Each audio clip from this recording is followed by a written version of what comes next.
देख लीजिए, हमारी गांव की सीमा में तोपें आ रही हैं, तोपें। तोपें? अरे इस गांव में? परंतु क्यों?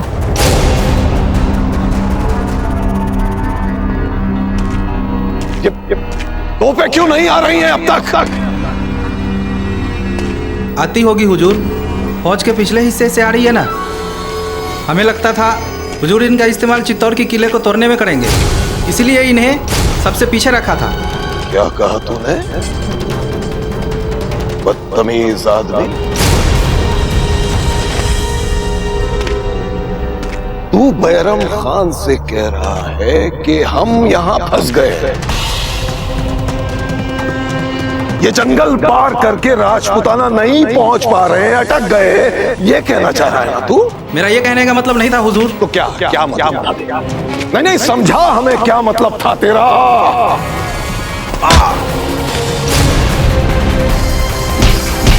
बोल क्या कहना चाहता था, बोल क्या मतलब था तेरा, बोल बता। है तुझे खाई में हुजूर, पहाड़ी के नीचे, इसे माफ कर दीजिए, छोड़ो उसे। जुर्रत कैसे हुई ऐसी बदतमीजी करने की इसकी? हुजूर हमारी तोपें आ रही हैं।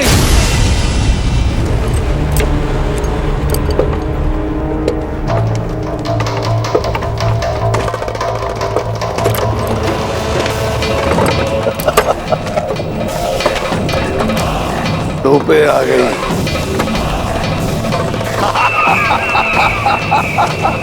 तोपें आ गई।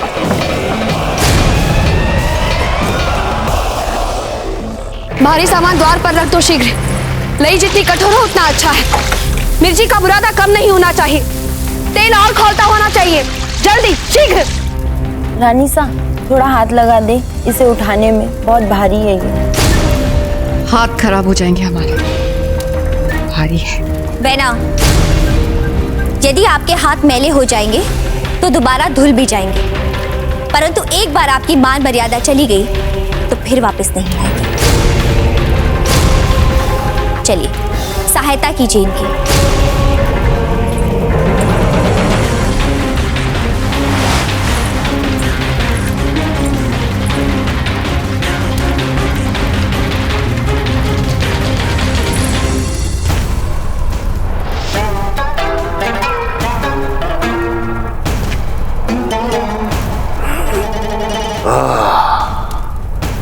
अजीम खान, तुम भी सूंघो, इन तोपों में से तुम्हें हमारी फतेह की खुशबू आएगी। अब देखना, हम सब कुछ बर्बाद कर देंगे। ये गांव, ये भीलों का जंगल, सब कुछ इन सब के साथ प्रताप भी जलकर खाक हो जाएगा। पर हुजूर, गुस्ताखी माफ हो हुजूर, लेकिन सारा बारूद अगर हम यहाँ इस्तेमाल कर लेंगे तो फिर चित्तौड़ के किले को फतेह कैसे करेंगे? अरे जहन्नुम में गया चित्तौड़ का किला। हमारा एक ही मकसद है, एक ही मकसद है, प्रताप को जलाकर राख करना। जुर्रत तो देखो उस लड़के की, बैरम खान की पगड़ी ले गया, पगड़ी जान से मार देंगे हम उसे। सुना तुम लोगों ने? अब हर हालत में प्रताप को मरना होगा, मरना होगा। प्रताप को छोड़ेंगे नहीं उसे।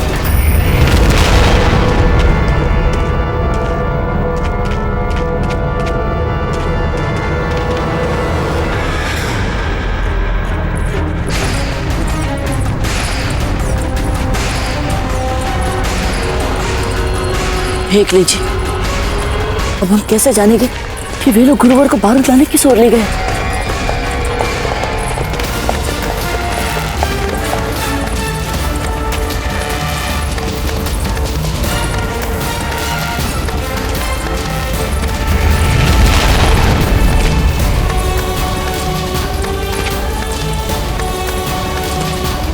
समझ गए गुरुवर, अब ये चने हमें बारूद के भंडार की ओर ले जाएंगे और फिर वही बारूद हमारी विजय और बैरम खान की पराजय का कारण होगा।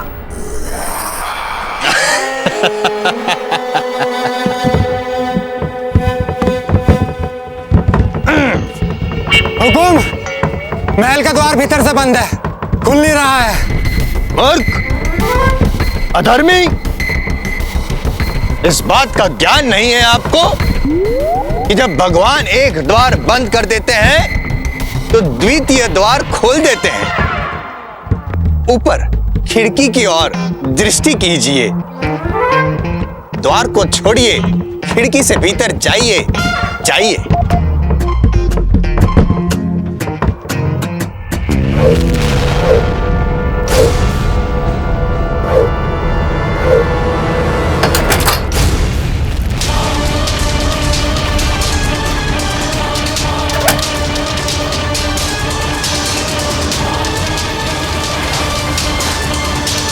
बस अब उनके ऊपर आने की प्रतीक्षा करो।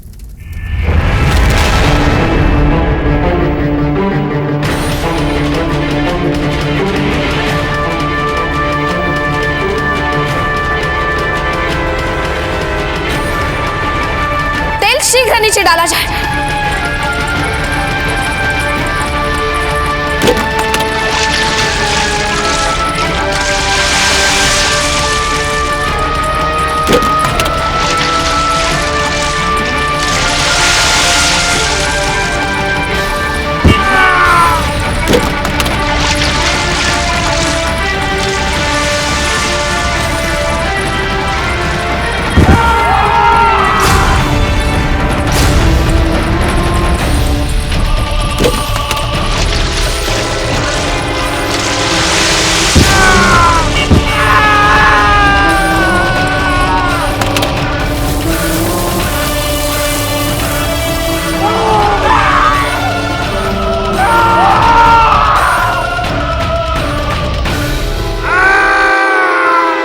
सैनिकों, महल के पिछले भाग में जाइए और वहां से भीतर जाने की चेष्टा कीजिए, जाइए।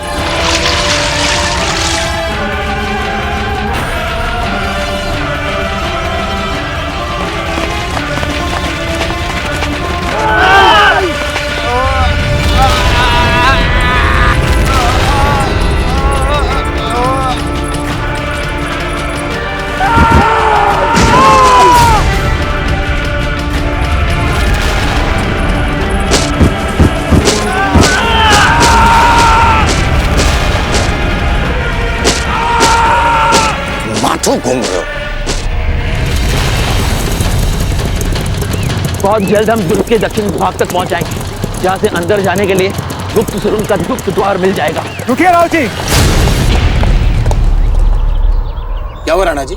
हम सुरंग तक तो तब पहुंच पाएंगे ना जब हम दुर्ग के दक्षिणी भाग तक पहुंचेंगे।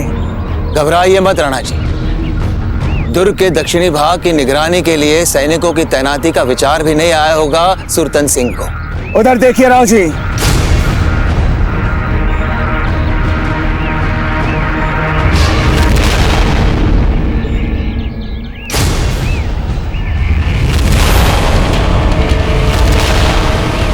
राणा जी, अब तो हम 5 पग आगे नहीं बढ़ सकते। अगर महल के भीतर अगर जाना है तो सुरंग तक पहुंचना आवश्यक है। लगता है राव सुरतन ने इन सभी संभावनाओं को देखकर अपने सैनिकों की तैनाती की है।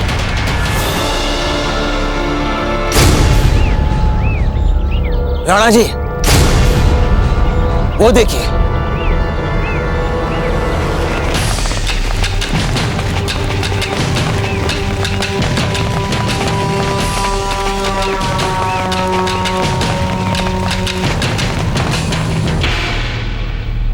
शिबो!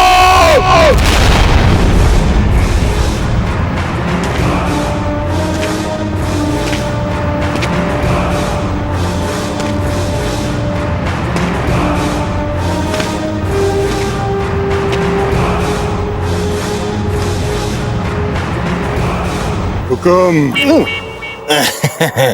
शिबू, हमारे बाहुबली। इस और नहीं, उस और देखिए, वो द्वार दिख रहा है आपको? अब उस द्वार के साथ आपको क्या करना है ये हम बताएंगे या आप बताएंगे? हम बताएंगे। उस द्वार को आपको एक झटके में तोड़ देना है। उस ओर जाके करिए ये सब। जैसे ही हम आपसे कहें, ये केले के छिलके बाहर फेंक दीजिए। समझ गए आप? जी जीजा।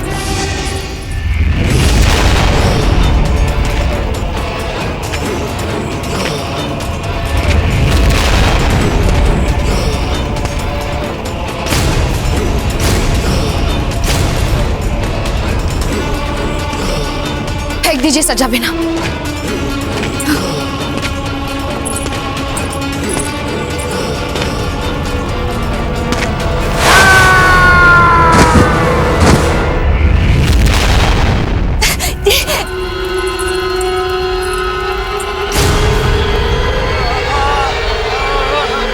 शिबू,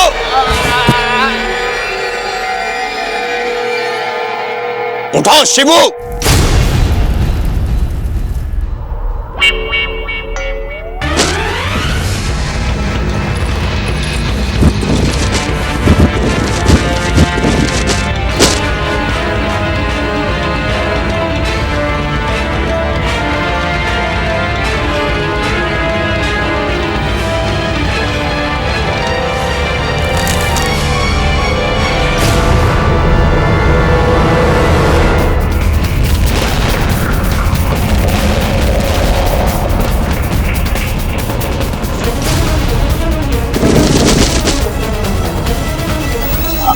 घरेलू हथियार से हम प्रहार करना चाहते हैं,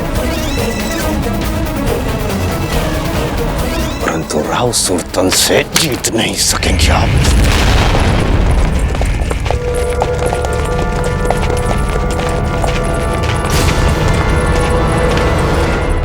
चिंतित होने की कोई बात ही नहीं है हमें, क्योंकि हमारे पास आपकी कल्पना से भी अधिक सैन्य बल है। दर्शन करना चाहेंगी आप? सैनिकों!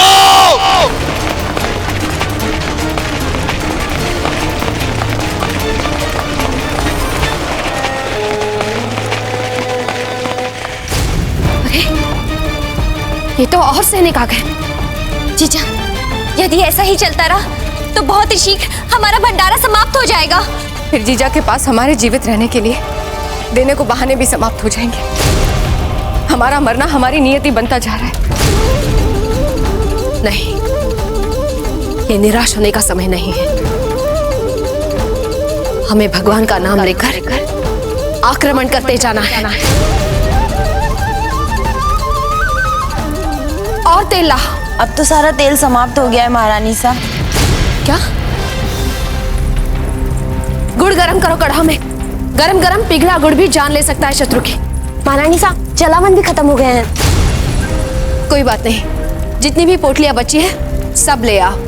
उन्हीं को मारेंगे चुन चुन के सैनिकों पर। अब कहाँ बची है पोटलियां महारानी सा? महारानी सा, हमारे पास जितने भी मसाले थे आपके सामने ले जा चुके हैं और पोटलियां भी नहीं बची है।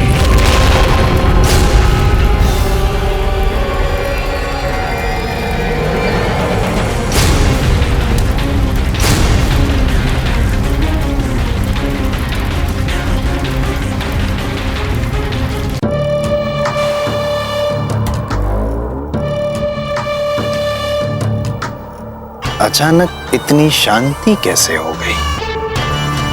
न कहीं से कोई आवाज, न कोई वार, न कहीं कोई गिरना पड़ना, कुछ नहीं।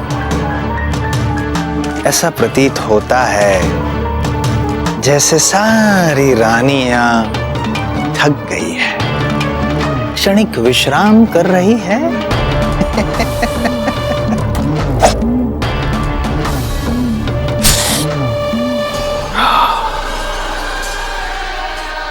किंतु अब आपको विश्राम नहीं करना है। कदाचित आपकी आवश्यकता बढ़ सकती है।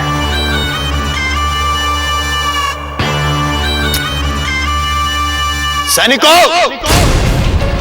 आप क्यों विश्राम कर रहे हैं? द्वार तोड़िए, राव सुरतन आ रहे हैं।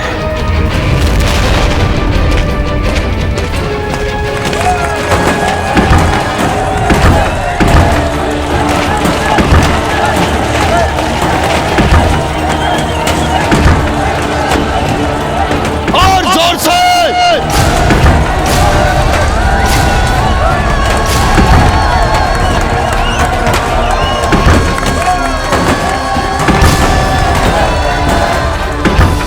एकलिंग जी, रक्षा करें।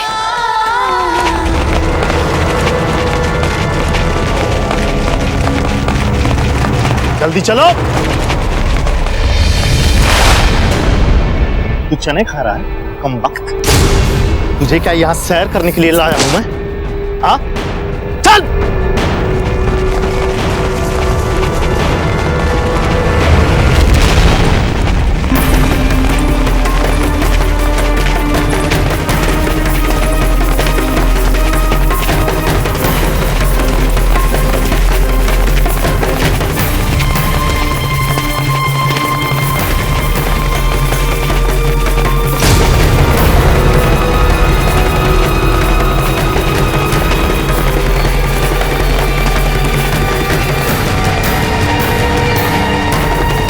एकलिंग जी, अब हम गुरूर को कैसे खोजेंगे?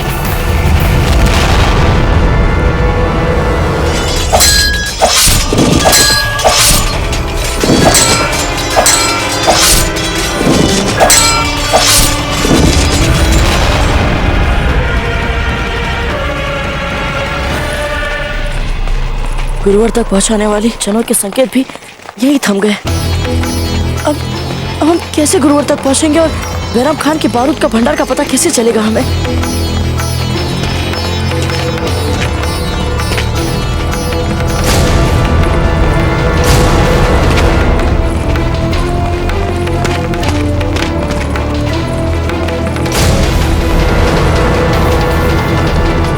रक्त की बूंद यहाँ?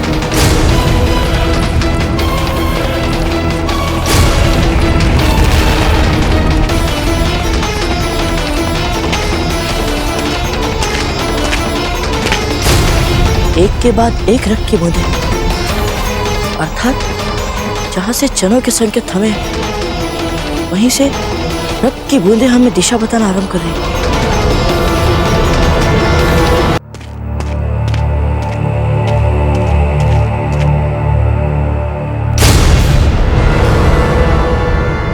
ये क्या?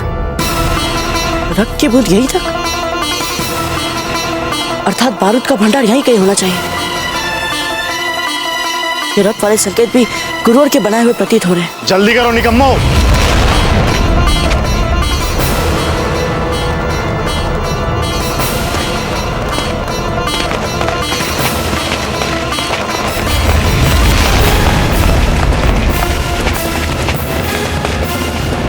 ओह, तो ये रहा बारूद का गोदाम।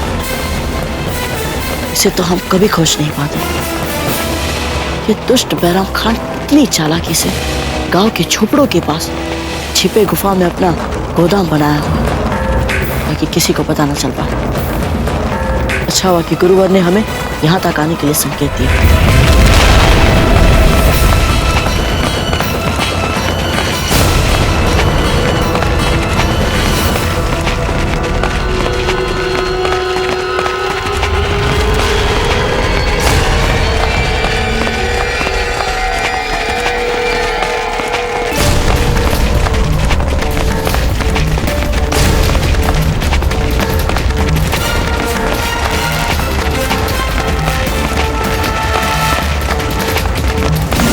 चल। चने तो समाप्त हो गए। अब कुंवर प्रताप को बारूद के गोदाम तक का मार्ग कैसे पता चलेगा? कुछ तो करना पड़ेगा। कुंवर प्रताप के लिए हमें संकेत श्रृंखला तो बनानी ही पड़ेगी।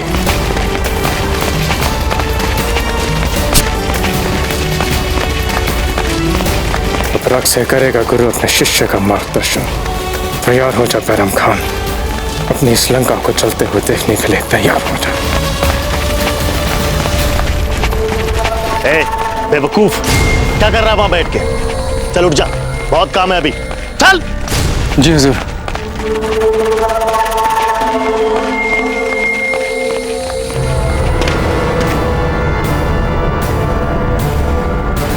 आपके रक्त की एक एक बूंद का मूल्य आपका ये शिष्य चुकाएगा गुरुवर।